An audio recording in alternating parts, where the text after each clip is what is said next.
what sense does one really make of what political parties are saying? As these raise several important questions. What impact will it have of reopening old wounds on ground? And whether is it really surprising that political parties are raising such key issues just 3 months before the Lok Sabha elections? We find out. Well, I don't think it will have political in terms of electoral impact anywhere other than Punjab and in Delhi. I think in Punjab there will be some significant impact to the degree that there is something called the United Sikh Movement, a group of radical Sikh organizations with Bhai Mokham Singh of the Damdami Taksal, which is the body that Bhindranwale headed at one point of time, has tied up with the Aam Aadmi Party. So for the first time, the radical Sikh element in Punjab will have the option of voting for somebody other than the Akalis. They could never have voted for the Congress. So this coming together of the Aam Aadmi Party and this radical Sikh movement will open up new possibilities in Punjab in some ways which could play spoiler both for the Congress and for the Akalis. Now what exact impact it will have from constituency to constituency will depend on the kind of vote that is there. Outside Punjab, I don't think that it will have electoral impact. I think these are significant issues, but these are not necessarily electoral issues. Whether it's minuscule, I don't think it will be minuscule, because there is a whole generation, older people who have memories of Blue Star, and they younger people who've heard stories about what happened then. So I think all this has been very unfortunate, coming as it does just before the elections. It has been over 30 years that the Sikh community has been waiting for the wheels of justice to move.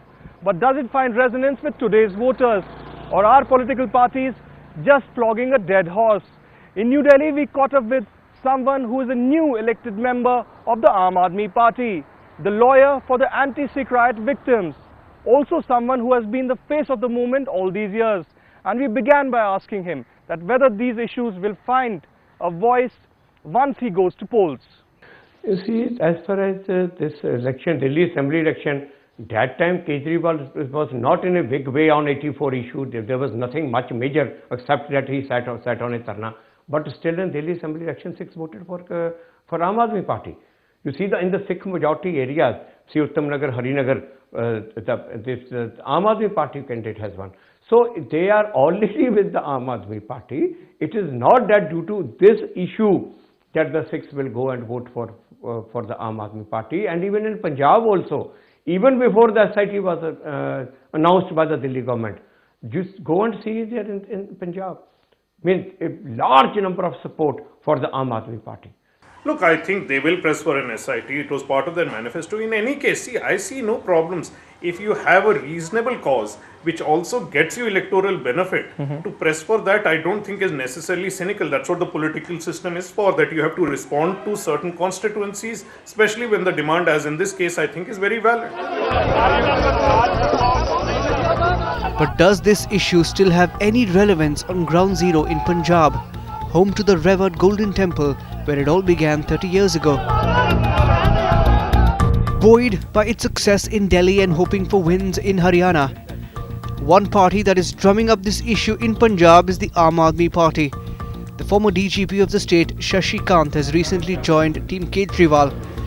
The veteran police officer claims that Sikh groups are now supporting his party.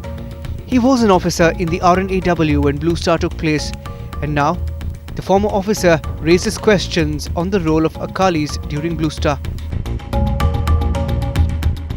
As far as the Akali Party is concerned, there have been reports, there have been publications, including those by Mr. Randir Singh Cheema and lots of other persons who were very closely associated with them and who was really spearheading everything at that point of time. And on the basis of those reports, I say that yes, the Akalis were responsible for 84 Operation Blue Star, and they just have been trying to foment this issue off and on just for political reasons, political causes, nothing more, nothing less. And as far as 84 killings are concerned, I would like to correct you. I don't call it riots against, but because it was, I feel that it was a very systematic, in a very systematic way, Sikhs were being killed. If the Sikhs, my friends, they call it Nasl Kushi, yes, it was Nasl Kushi. On that also, Akali Dal has not played any role. When recently Arvind stated that they are going to form a SIT, I was shocked at the reaction which came from Akali Dal, including Prakash Singh Badal ji. Allegations of politicizing emotive issues are not new to the Akali Dal, but it's a charge that's strongly contested. Actually, we are fighting for justice. If fighting for justice is a politics, then we are not hesitated to do such a politics.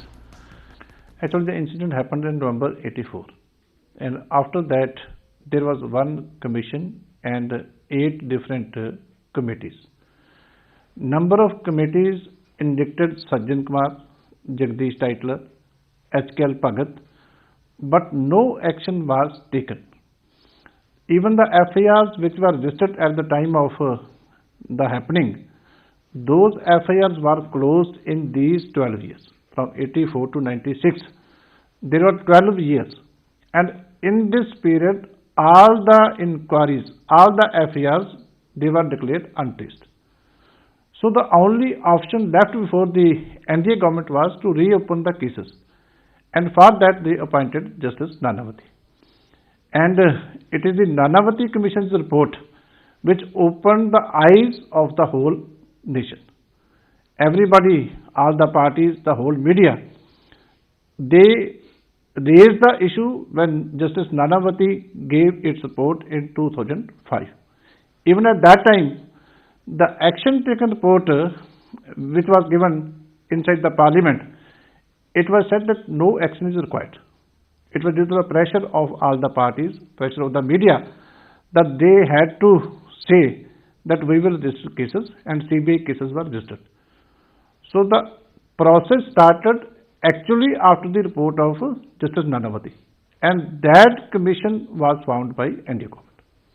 Both Sikhs, both within India as well as abroad, are quite touchy and emotional about the 1984 anti-Sikh riots as well as Operation Blue Star, and they hold Congress responsible for both these incidents. But at the same time, many Sikh voters also understand that the Shiromani Akali Dal may not be the true champion of the cause of the riot victims, and the general understanding is that the party is only trying to leverage both these issues to get the maximum political mileage out of it. But now every issue is going to count for them, and the BJP, which is their ally. Therefore, they will certainly grasp at whatever straws that they get and try and encash that to their advantage. And certainly, as I say, this is a very, very emotive issue, even though it's a 30-year-old issue. When you look at Blue Star, getting in a foreign power, a foreign country to resolve a domestic internal security issue, does that also have some level, give the sort of opposition parties a handle against the UP or the Congress when you are fighting a national level election? Yes, I think it will, because certainly it will be part of their campaign strategy.